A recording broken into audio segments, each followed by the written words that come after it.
Daf Yomi, Tractate Sanhedrin, page 38b, part 2. We're at the words of Tanan Hassam, perhaps a bit more than half the page.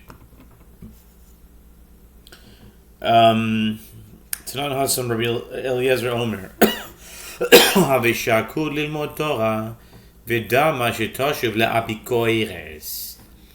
Amar Rabbi Yochanan, lo yishanu ela apikoires nachli, aval apikoires Yisrael, kol sheken dipakal tefeh.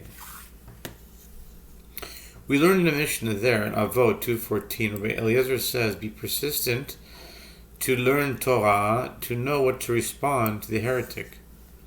Apikoros. Rabbi Yochanan says this was taught only with regard to a Gentile heretic, but not with regard to a Jewish heretic, as one should not respond to him. All the more so, if one does respond, he will become more heretical. His heresy is assumed to be intentional, and any attempt to rebut it will only cause him to reinforce his position. Amar Rabbi Yochanan, kol makom she pakaru haminim teshuvason betzidon na'aseh adam betzalmenu ve'oimer vayivra Elohim et ha'adam betzalmo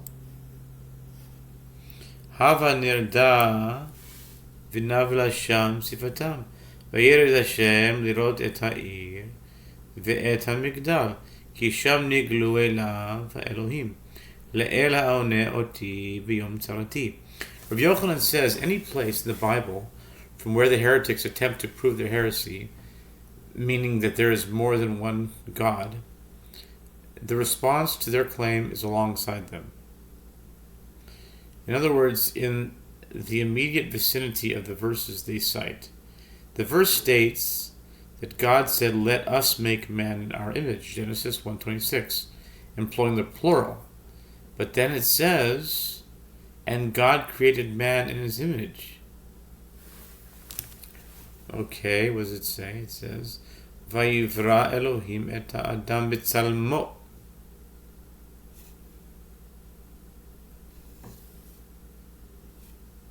Which is singular. Employing the singular.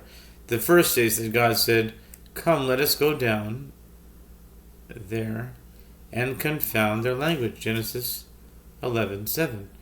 But it also states, "And the Lord came down to see the city and the tower," in Genesis 11:5. The verse states in the plural. It also states that the Lord came down to see the city and the tower, Genesis 11:5.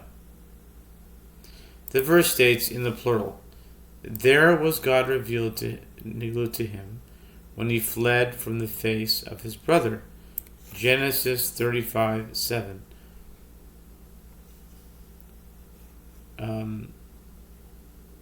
But also it states in the singular, "To God who answers me in the day of my distress."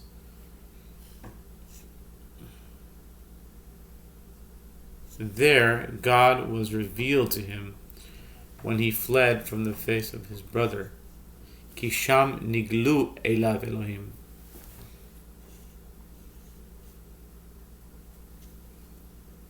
And then it says, "La'el ha'oneh oti b'yom tzarati."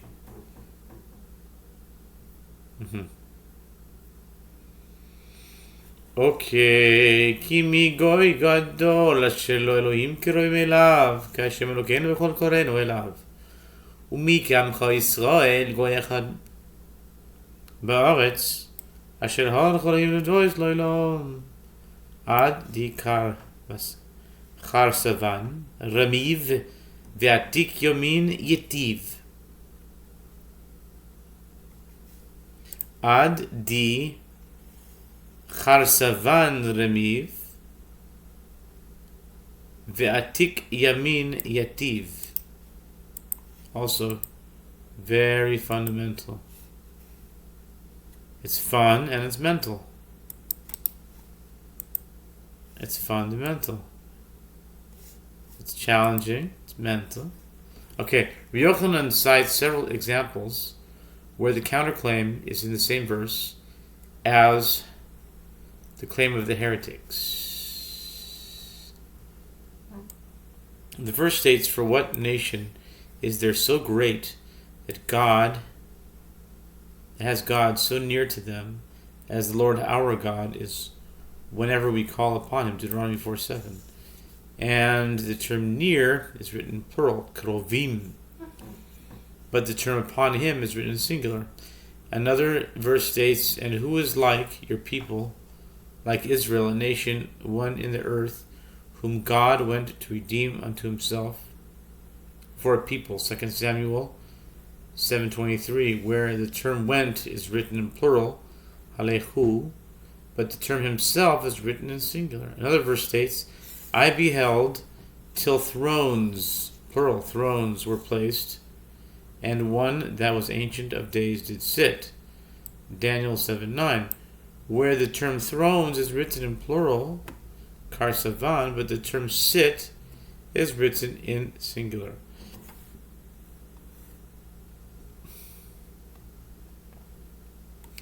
Hanach Lambali.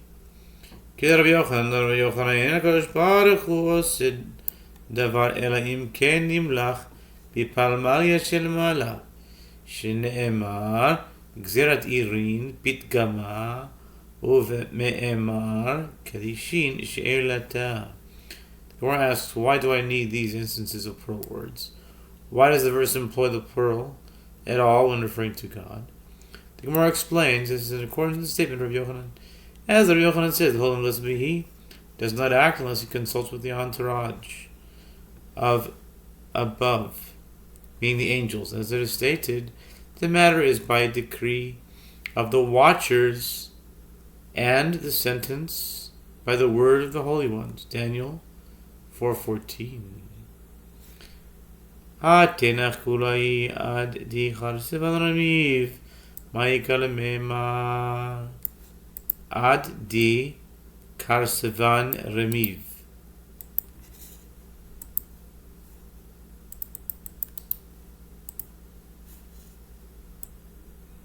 Ad di karsevan remiv ma'ikal memar.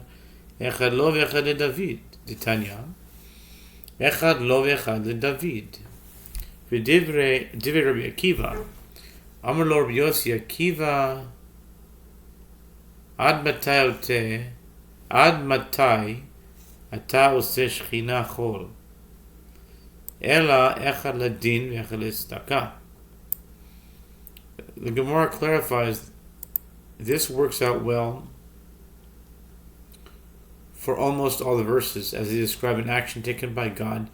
But here, what is there to say concerning the verse, I beheld till thrones were placed? The Gemara answers, one throne is for him, and one throne is for David, meaning the Messiah. As it is taught in a Braita, one throne is for him, and one throne is for David.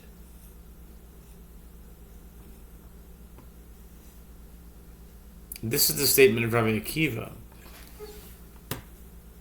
Rabbi Yossi said to him, Akiva, until when will you desacralize the divine presence by equating God with a person? Rather, the correct interpretation is that both thrones are for God, as one is for judgment, and one throne is for righteousness. Kabla mineh or lo kabla mineh? The Gemara asks, did Rabbi Akiva accept this explanation of Rabbi Yossi, or did he not accept it from him? Tashema, Titanya, Echad ladin ve'echad letzedaka, Divrei Rabbi Akiva, Amar lo, Rabbi Elazar Akiva, Ma lecha etzel haggadah, Klach etzel negaim be'ohalot, Ela echad lekiseh, ve'echad lesar, לשרף רף. כיסא לישב עליו, שרפרף לאדום רגליו. The Gemara asks, did Rabbi Akiva actually accept this explanation for Yossi, or did he not accept it from him? The Gemara suggests, come and hear a proof to the matter from what was taught in another Braita, as it is taught in a Braita, one throne is for judgment, one throne is for righteousness. This is the statement of Rabbi Akiva. So it looks like he changed his mind, or he said differently. Rabbi Elazar ben Azariah said to him, Akiva, what are you doing near, meaning why are you discussing matters of Agadah? Go near tractates of Negaim and Ahalot, which examine the complex halachot of ritual purity, where your knowledge is unparalleled. Rather, the correct interpretation is that while both thrones are for God, one is for a throne and one is for a stool. Stool is not a throne. I mean, there is a throne for God to sit upon, and a stool that serves as his footstool.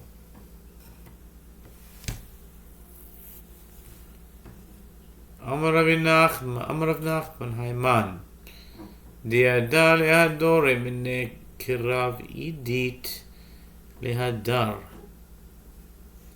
vila lehadar amarahu minah.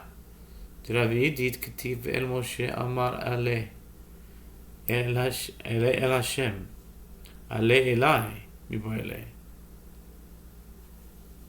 Vayomer Ketzil Hashem ve'el Moshe amar alei el Hashem alei elai miboileh amar le zehu mitatron sheshemo keshem rabo dichtiv ki shemi bekirbo. Rav Nachman says this one, any person who knows how to respond to heretics as effectively as Rav Idit should respond to them, but if he does not know, he should not respond to them. The Gemara relates a certain heretic said to Rav Idit, it is written in the verse concerning God, and to Moses he said, come up to the Lord. Exodus 24:1. The heretic raised the question, it should have stated, come up to me. Rav Idit said to him, this term the Lord, in that verse, is referring to the angel Metatron, whose name is like the name of his master. As it is written, behold, I send an angel before you to keep you in the way, and to bring you to the place that I have prepared. Take heed of him, and obey his voice, and do not defy him, for he will not pardon your transgression, for my name is in him. Exodus 23:20-21. Ihachi niftachu le ketiv al tamer bo al tamereni im ken lo yisal lefeshechem lama li amar le hemenuta biden afilu beparvanka nami lo kebelne dichtiv vayomer elav im en panecha holchim. The heretic said to him, if so, if this angel is equated with God, we should worship him as we worship God. Rav Idit said to him, it is written, do not defy him, which alludes to do not replace. Tamer is like Timura. Al Tamer Bo is a way of don't substitute him, do not replace me with him. The heretic said to him, if so, why do I need the clause, for he will not pardon your transgression? Rav Idit said to him, we believe that we did not accept the angel, even as a guide for the journey, as it is written, and he said to him, if your presence go not with me, raise us not up from here. Exodus 33:15. Moses told God that if God himself does not accompany the Jewish people, they do not want to travel to Eretz Yisrael. But that's in direct opposition. If it's true, from Edith is saying that we never accepted this thing, that means you're not accepting Hashem is saying you need to listen to him. Why you're not accepting him? It's a question. Amar le'hahu mineh Rabbi Shmuel Rabbi Yossi Kitiv Hashem Yim Tiral Sodom Yaramora Gavris Va'esh Meit Hashem. Seeing all these verses and everywhere. Mi'ito mi bo'ele Amar le'ahu koves Shivke ana mehadrana le Tichtiv Yomer Lemech Nashav Ata V'tzila Sheman Koli Neshei Lemech Nesh'ami bo'ele Ela Mishnah Ekrachi Hachanami Mishnah Ekrachi Amar le Mena Lacha Pirkei de Rabbi Meir Shmieli. The Gemara relates a certain heretic said to Rabbi Ishmael, the son of Yossi, it is written, and the Lord rained upon Sodom and upon Gomorrah brimstone and fire from the Lord out of heaven. Genesis 19:24. The heretic raised the question, it should have stated from him out of heaven. Why did it say the Lord rained from the Lord? It should say the Lord rained out of heaven or from him. A certain launderer said to Rabbi Ishmael, leave him be. I will respond to him. This is, as it is written, and Lemech said to his wives, Ada and Sila, hear my voice. Wives of Lemech, hearken to my speech. Genesis 4:23. One can raise the question, it should have been written, my wives and not wives of Lemech. Rather, it is the style of the verse to speak in this manner, in third person. Here too, it is the style of the verse to speak in this manner. Rabbi Ishmael said to the launderer, from where did you hear this interpretation? The launderer said to him, I heard it at the lecture of Rabbi Meir. Dem Rabbi Yochanan ki hava darish Rabbi Meir pirkei havi darish tilta shmate tilta agata tilta matale ve'amar Rabbi Yochanan 300 mishlot shualim hayu lo Rabbi Meir v'anu ein lanu ela 3. The Gemara comments, this is as Rabbi Yochanan said. When Rabbi Meir would teach his lecture, he would expound 1/3 halacha, 1/3 agadah, and 1/3 parables. And Rabbi Yochanan says, Rabbi Meir he taught 300 parables of foxes, and we have only 3.